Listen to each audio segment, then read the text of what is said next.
लाडकी बहीण योजना पती आणि वडिलांचे ई-केवायसी बंधनकारक नक्की करायचं काय? संपूर्ण माहिती या व्हिडिओच्या माध्यमातून आपल्याला पाहायला मिळणार आहे। आता या ठिकाणी सर्व लाभार्थी बहिणींना ई-केवायसी करणं हे बंधनकारक करण्यात आलेलं आहे। सरकारने लागू केला आणखी एक नियम, पती आणि वडिलांचे ई-केवायसी बंधनकारक।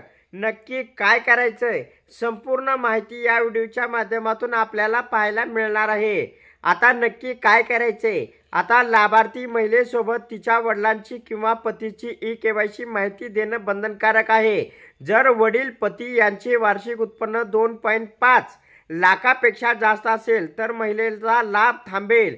ई-केवायसी पूर्ण करण्यासाठी सरकारने 2 महिने कालावधी दिला आहे। लाभार्थ्यांनी अधिकृत वेबसाईटवरती जाऊन ई-केवायसी करायची आहे। आता लाडक्या बहिणींनो लक्षात ठेवा, जर वडिलांचं किंवा पतीचं उत्पन्न या ठिकाणी 2.5 लाखापेक्षा जास्त असेल तर या महिलांचा लाभ या ठिकाणी थांबण्याची शक्यता आहे।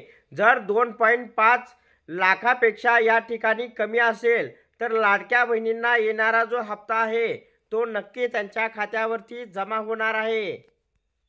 आता काय आहे प्रोसेस?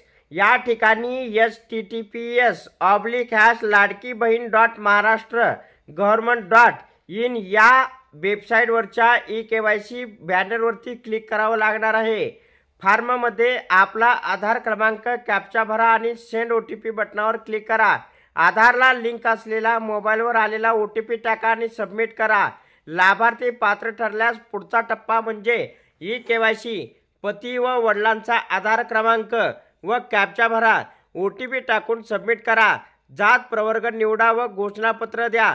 कुटुंबातील कोणीही सरकारी नोकरी पेन्शनधारक नाही। कुटुंबातील फक्त एक विवाहित एक अविवाहित महिला लाभ घेते। सबमिट केल्यावर सक्सेस ई-केवायसी पूर्ण झाली असा संदेश या ठिकाणी दिसेल।